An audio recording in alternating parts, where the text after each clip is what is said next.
Today we're gonna take a look at how I grade my footage for the Blackmagic Pocket Cinema Camera 4K. I'll be using Davinci Resolve for this because that's my main editor. But if you're watching this and you're using Premiere Pro, definitely subscribe to the channel because I'll be doing the same exact video, but for Premiere Pro users.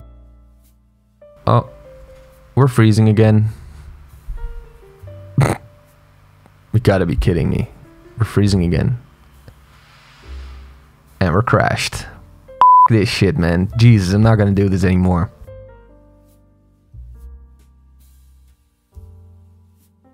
In this video, I'll not cover the basics of Resolve because also, again, that's another video and it's linked up top somewhere. So go check that out if you've never used Davinci Resolve before. But if you have, then this video will be perfect for you because I'll just fly through all the steps that I take and you'll know what I mean by, you know, saying CTS, for example, color space transform. So let's do this, I guess. I'm excited, as you can see. I love color grading. That's probably the first thing I'll do when I load in my footage.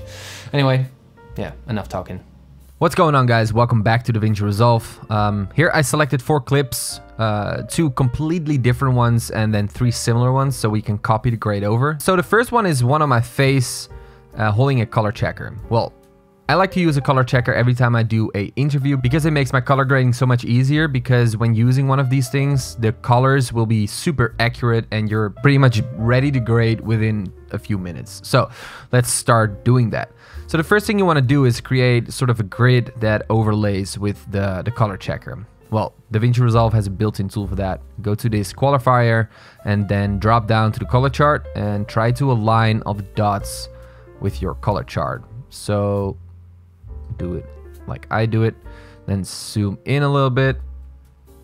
Not too much on my face. Woo. All right, there we go. And then try to make it look a little nicer by making sure that all these boxes align in the middle. That looks about right. Then once you've done that, you go over to the color match panel and then you select the color checker you're using. So I'm using the Passport Video. And then you see that all these colors sort of match with the ones in the screen. Now you put in your source gamma, which for me is Blackmagic 4K, and our target is Rec 709, Rec 709, all right? Then your color temperature is the one that you shot your scene in. So mine was shot at 67-ish, 100 Kelvin. And then you press match. Wait, I'll zoom out first so you can see what happens. Look at that, bam! So as you can see, the colors in the frame were matched to the colors in the color checker, and you see that there's a lot of differences made, you know, within this color panel. So that's pretty good. You can X out of this color match panel first, then we start building up our node tree. So if you remember me talking about it in my basics video, hit Shift S to create a node before the node you're selecting, and then you go to your noise reduction panel. Put in your magic numbers, bam, bam. Mine is 8 or 9. Oh, that's pretty good. So you probably won't see any difference on YouTube, but I do definitely see a lot of difference in this area because, yeah, well, I've got a big screen up here. So as you may have noticed, the white balance is a little off.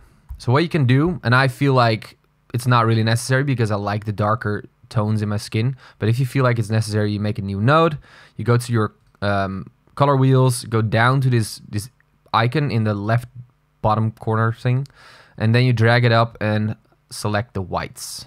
Yeah, this is a way of doing it manually or automatically. You can always do it manually by going to the second page here and then adjusting these values. So something like this would work.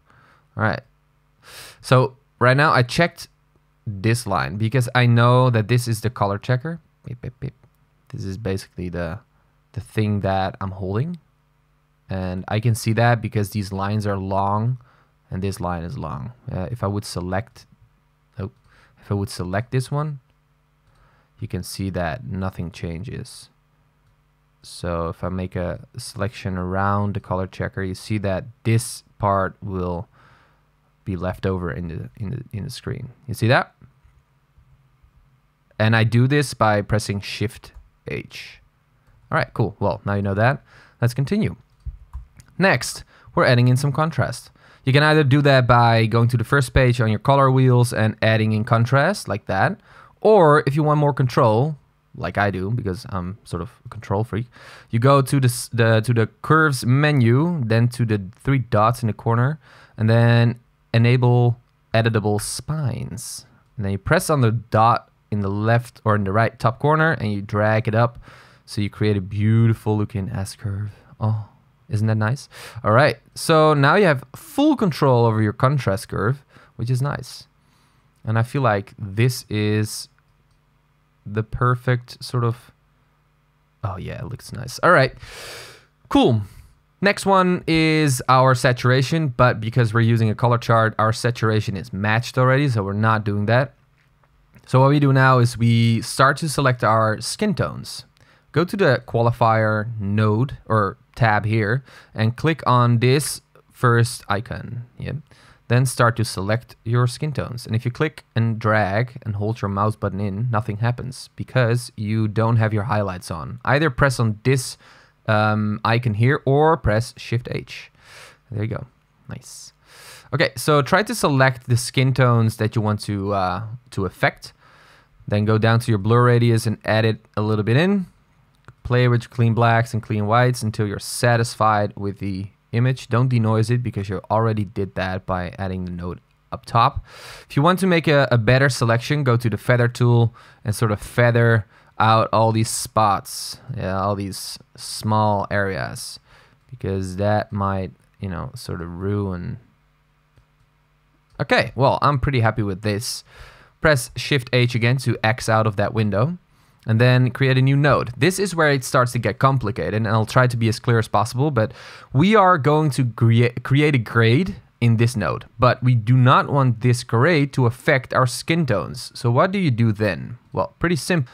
While this node is selected, press Alt-L. That creates a layer node. Yeah, so now if we connect this through a alpha channel, all the effects will be transferred over to this node, but we can make our adjustments on this node.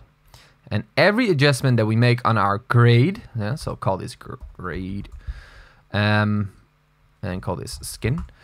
Every adjustment that we make on our top node will not be affected, or will not affect our skin.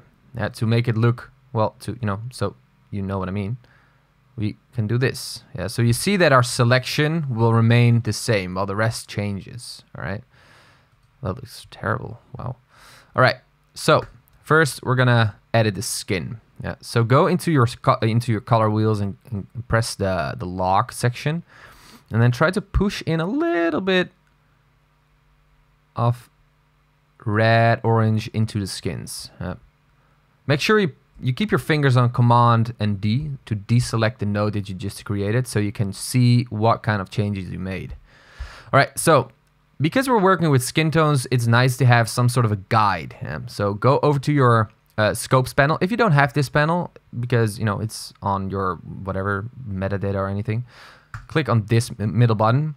Go to your waveforms and then press vector scope. Go to the gears or the slider icon and then make sure that the show skin tone indicator is selected. Wow, that was difficult.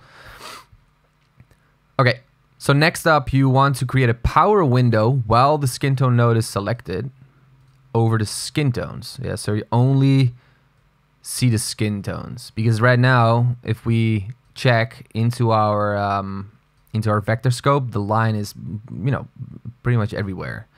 So when you selected or made this power window, press Shift H again, and then you see that this line is right on the right side of the main line of the skin tone indicator, and that's exactly what we want. We want to, you know, have it either aligned or slightly on the right side.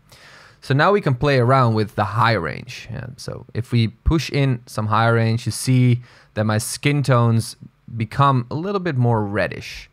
Well, I think that looks pretty nice. It's a bit far off, so maybe we can change that by dragging our midtones a bit more to orange.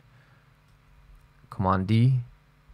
You can see there's quite some differences. All right, go back to your power window, X out of it, and then Shift H to X out of this window. Then Command D, you can see that there's a pretty subtle difference in my skin tones, and I like it. Nice. All right. Go over to the grade one. The grade one. Go over to your grade node, and this is how we start creating our grade. Well, first let me explain something about color. In cinema and in painting, everybody, well, not everybody, but mainly the people use complementary colors. And what that means is if you have a color wheel like this, complementary colors means that when you use complementary colors in your scene, it will create some sort of what we call color contrast. Yeah. So if I, for example, use a orange source and a blue source, it will sort of create contrast between, for example, the wall and myself. I create a little bit of color contrast by using these two items. So to enhance this, I want to create a orange and teal grade. Yes, I know this is very overused, but if you do it subtle, it can create a very nice looking sort of grade to your image. Yeah, so if you look to the image, yeah, if you take it in, except for my face, you can see that this lamp, this practical, is bleeding all over the wall. Yeah, so this area right here is red-ish. Yeah, so it's affected by the practical, and that's something I do not want. So we're gonna change that, and that's pretty simple because these are the darker areas. Yeah, so they call shadows. All right. So if we go into our log wheels and we go into the shadow area. And the reason I'm using my log wheels is because it grants me more control over the shadows. If we use the primaries, you know, everything would change. But if we use the log wheels, only like the parts within that range that the log wheel is sort of assigned to will change. And we can play with that range by using low range and high range. So anyway, push in a little bit of blue, and then again, Command D. You can see there's quite some changes in there already. I'm liking it so far. Play with the high range, so take it out all the way. So now you see nothing changes. Now slowly push in some blue. You can see that you create some sort of contrast between the right and the left side, which is nice. Okay, cool. Next, we can play with the highlights. So we can make the highlights either a little bit more intense by pushing in some more reds and yellows, or we can do the opposite and, you know, push in some blues. But I tend to like and push in some reds because that's, again, complementary. Just play around with these until you like what you see. That's pretty nice. It's subtle, but it's nice. All right, looks good. All right, so this is pretty much done for the grade and for the skin tones. Next, we create a new node by selecting this one. Otherwise, you get a node after this one within your layer sequence, whatever. So on this node, we do a grade fix. Yeah, so we fix the minor issues that our grade made. Something that I don't like is that my blues or my blacks are now turning blue. Yeah, so what we do then is we go to our curves menu and go to the second to last dot. That's the luma versus saturation curve. Then you press somewhere here and you drag the left one down all the way. Yeah, and then you slowly play around with it on that same line. And if you deselect it, you can see it's, of course, a very minor change that the blue gets filtered out of my black shirt. How cool is that? Nice. All right. Sweet. Next one would be my sharpness. So if it's on blur, go to sharpness, and 0.48 is my sweet spot usually. And then this one would be my grain. So go to open effects, scroll down all the way, add grain, 400T, 35 mil, and then add some grain strength in there, usually 0.5. Wow. All right, sweet. Okay, so this would be my entire grade for this particular clip. And of course, I can do minor adjustments in the, which is this one? All right, yeah. So I can do minor adjustments in the white balance department or wherever you want to make adjustments in. But I like this kind of look. Maybe it is a little bit too red. Yeah. So what we can do is go into our white balance node, press Command Alt S to create a new node and drag it above. So I know that it's an adjustment for this clip. And then go over to my color wheels and then into my primaries because I want to affect the entire image. And then maybe drag it a little bit more to the blue side. Just a tiny touch. Tiny touch. Yeah, oh, that looks ridiculous. All right, so my computer is pretty slow because I added a grain in, so I'm gonna deselect it. Man. All right, so I'm running the newest MacBook and it's still freezing. All right, there we go. So just a minor adjustment so the skin, like the rest of the skin, sort of follows the color of the cap and the color of the background. So that would be it. Pretty sweet. All right, I'm gonna disable this, otherwise my computer starts freezing. So let's go over to Frank's footage. Frank shooting a picture. First thing I do is I play around with the color space transform tool. So let's put in our input color space, which is pocket 4K, input gamma, it's pocket 4K, rec 709 is our output, and rec 709 is our output. Go into luminance levels. All right, that is basically what I do. I'm not gonna explain any more because I have already done that. Next, we go over to our contrast tools and we just put in a little bit of contrast. I think that is about right. I'll play around with the pivot a little bit so Frank's face is lit up a little bit more. That looks about good. All right. Next is our saturation.